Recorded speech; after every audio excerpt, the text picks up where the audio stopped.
Assalamualaikum warahmatullahi wabarakatuh. Waalaikumsalam warahmatullahi wabarakatuh.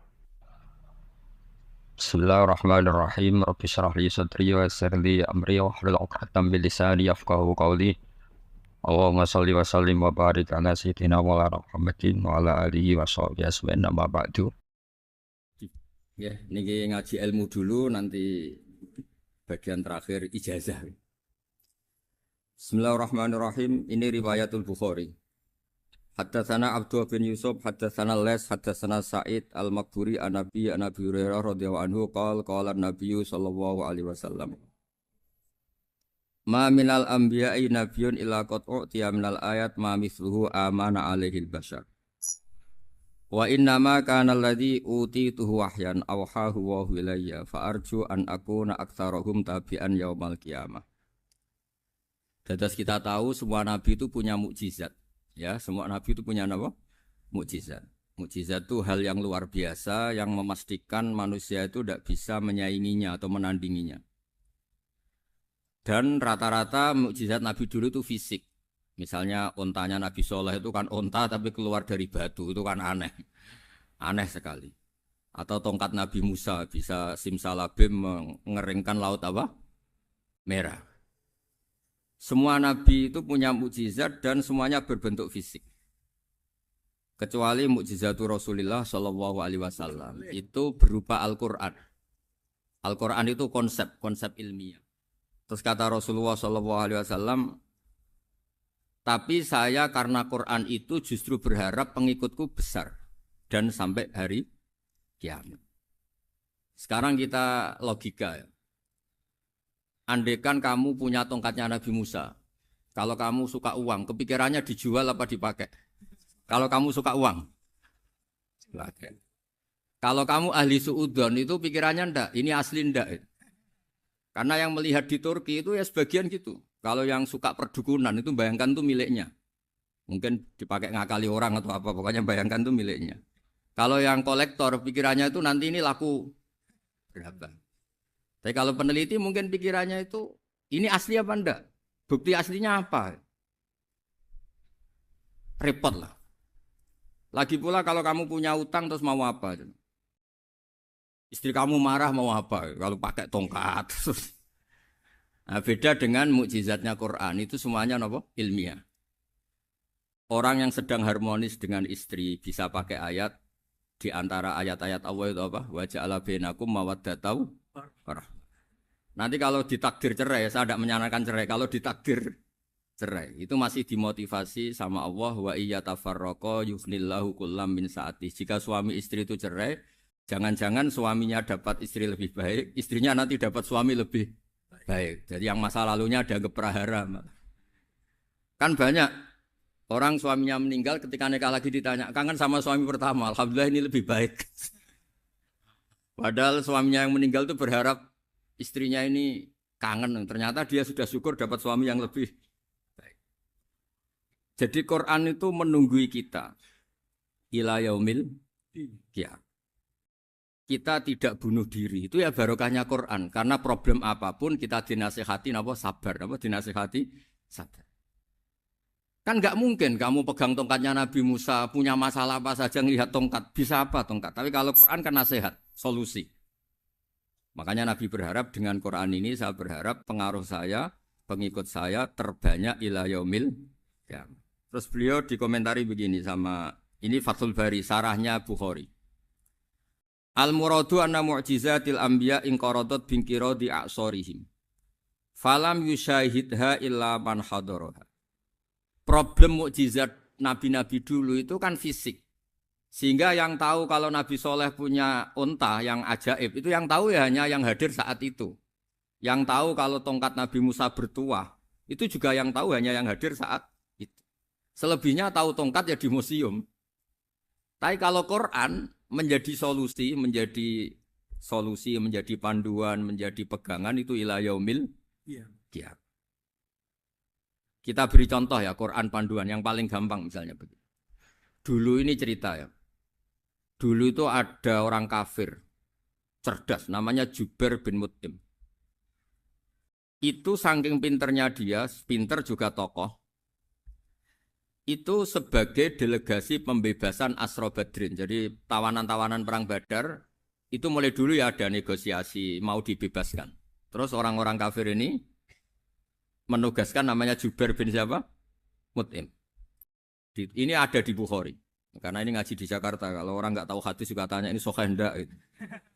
Wong nggak tahu kok tanya itu aneh-aneh. Padahal kalau dibodoni itu ya nggak tahu. Tapi ya tetap tanya, hadisnya ini sahih enggak?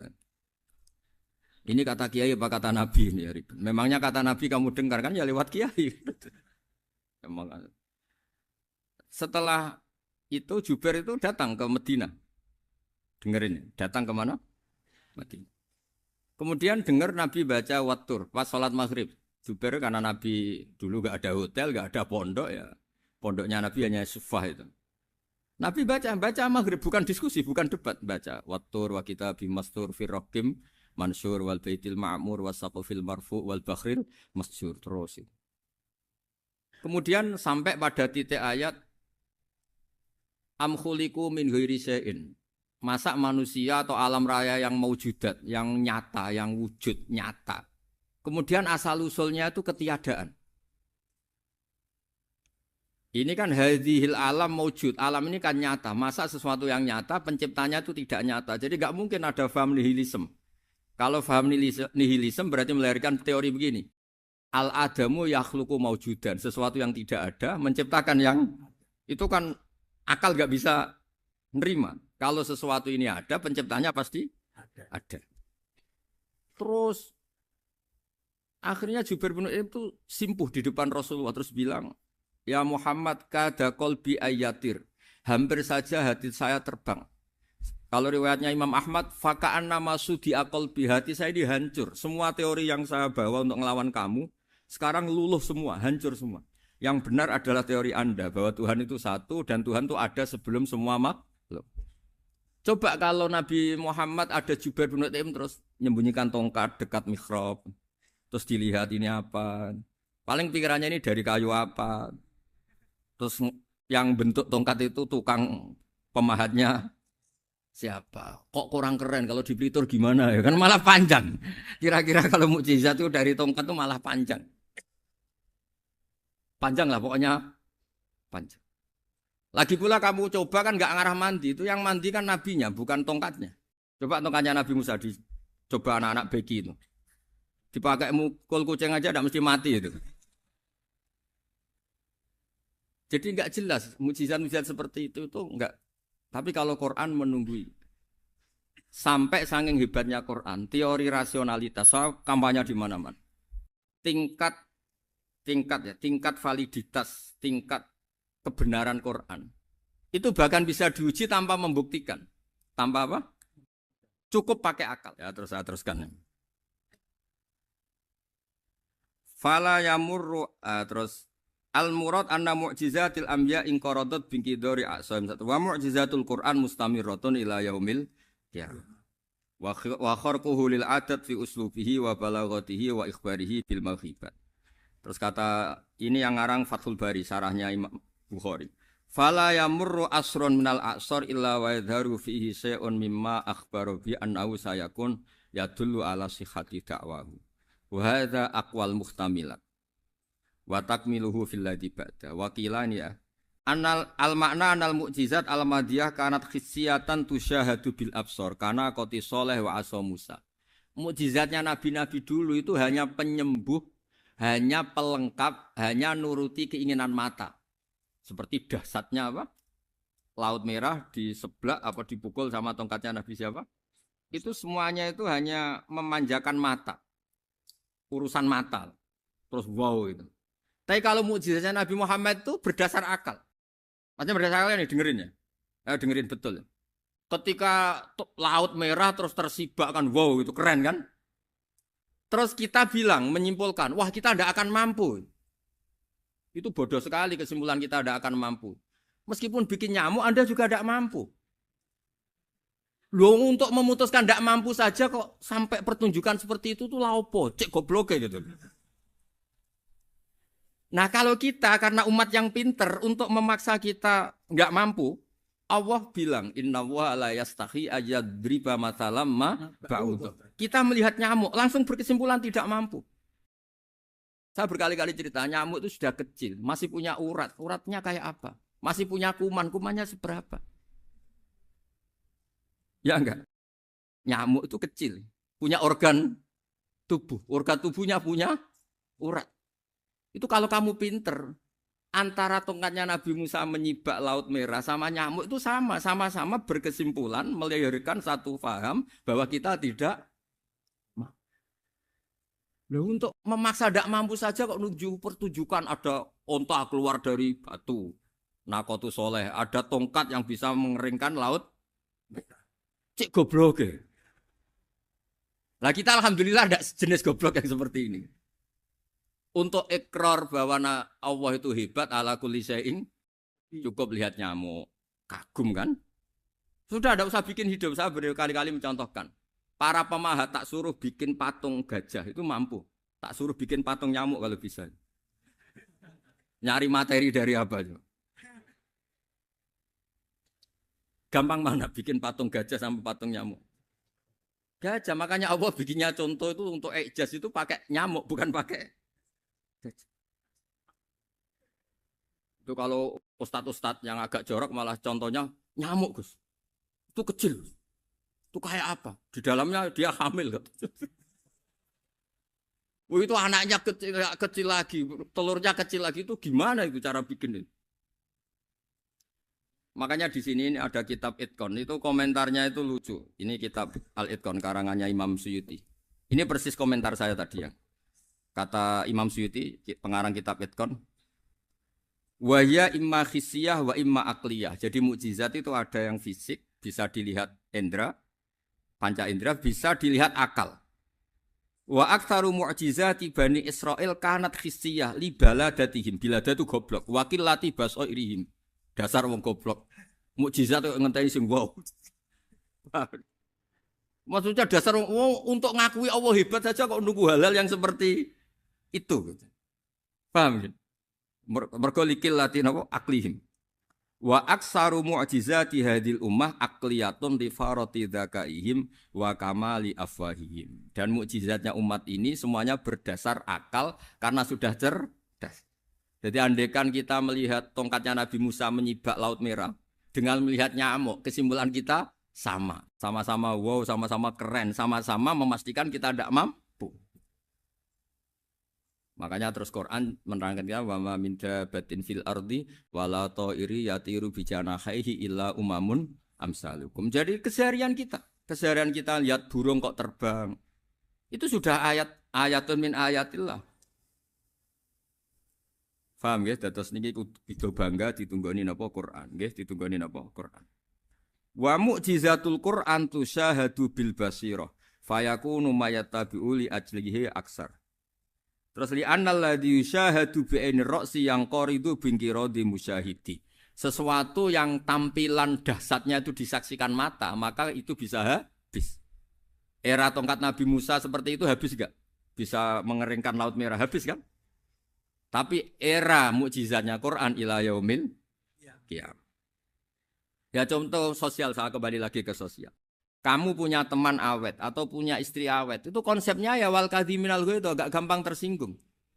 Coba kalau kamu setiap tersinggung putus, setiap tersinggung habis, kamu tidak punya teman, tidak punya istri. Sampai kita awet seperti ini, kalau kecewa ya wal kadhiminal ghaidh, ngempet. Termasuk saya ini, biasanya ngaji khusus terus baca gini ya kecewa. Tapi barokahnya diwarai Quran wal kadhiminal ghaidh, ngempet Gus, ngempet. Terus kecewa sama teman, kok kenapa tidak putus? Karena wal afina aninna, sudah kalau kecewa maafkan. Coba kalau kita kecewa presiden demo, kecewa menteri demo, kecewa orang tua minggat. Ya kalau dicari, kalau tidak kan malu. Saya itu punya teman tak tanya, kecewa Gus sama bapak itu. Kenapa tidak minggat? Malu. Kenapa malu? Takut gak dicari. Itu orang tuh paling malu itu kalau keluar dari rumah nggak di. Saya punya teman lagi, saya ini takut mati Gus. Kenapa? Takut istri saya tidak nangis Gus. Itu kematian terburuk itu kalau mati tahu istrinya ada nangis. Oh itu malu betul itu. Makanya jangan mati. Pokoknya pastikan orang sekeliling Anda nangis itu baru berani mati. Kalau enggak jangan. Ya jadi mukjizatnya Nabi itu luar biasa. Nah ini terus saya teruskan ya. Makanya mukjizat terbesarnya Nabi adalah Al-Quran. Karena Al-Quran itu cerita tentang hukum-hukum akal, cerita tentang logika-logika peradaban. Misalnya logika peradaban, contoh paling gampang.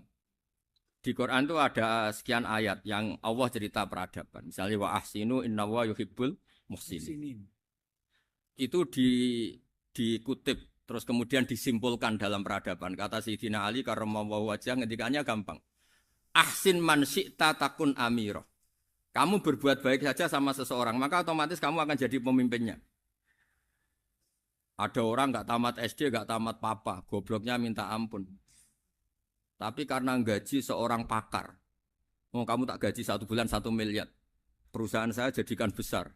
Itu dikongkan ngalor ngidul ya nurut. Hanya karena dia ihsan.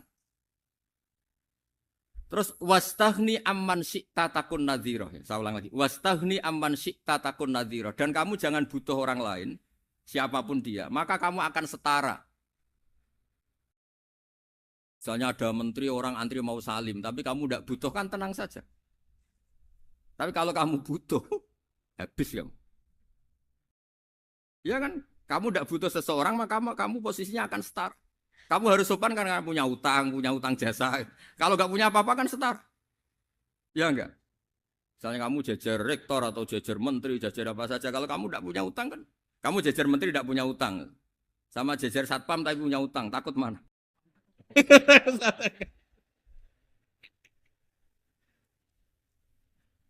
Kalau butuh itu mesti kalah kan? Ada pejabat misalnya nggak begitu cantik sama perempuan cantik yang kamu butuh ingin dicintai, takut mak. Padahal nggak jelas orang ini pangkatnya apa. Jadi dalam hukum sosial itu kata Sayyidina Ali wastaghni aman syi'ta takun nadhira. Kamu jangan butuh seseorang maka kamu akan setara. Terus yang terakhir wahtas ilaman syi'ta takun asiro. Asiro pakai sin. Dan silahkan butuh seseorang, maka kamu akan jadi budak dia. Ya coba misalnya Anda seorang profesor, seorang alim, seorang kiai top. Misalnya mencintai janda di ujung kampung sana, jalan kaki 2 kilo. Padahal itu gak tamat SD. Tapi gara-gara seneng, kacau kan. Logika kepangkatan hilang semua kan. Jadi itu hukum peradaban. Itu mewakili isi-isi sosial yang diterangkan Quran. Ya, jadi paketnya 3 tadi ya. Ahsin man syi'ta takun amiro. Kamu berbuat baik sama seseorang maka kamu bisa memimpin. Wastaghni amman syi'ta takun nadhira. Kamu jangan butuh seseorang maka kamu akan setara. Bok kamu ketemu orang terkaya di dunia. Yo ketemu orang terkaya di dunia, kamu jejer, kamu tidak butuh dia. Tenang kan bisa setara kan? Tapi kalau butuh, harus sopan, ngajukan proposal, harus berakhlak karimah. Makanya sekarang, Anda kok berakhlak kenapa? Ternyata mau nyalek. Biasanya Anda berakhlak kok berakhlak. Ada apa ini? Makanya guyonan di Rembang itu, Beb Husen itu. Kalau ada orang mendadak sopan sama temannya curiga. Kok tumben sopan, mau utang ya?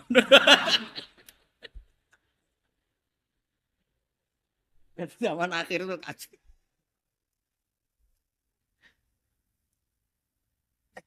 Ya di semua daerah gitu ya sama Pak Rektor ya.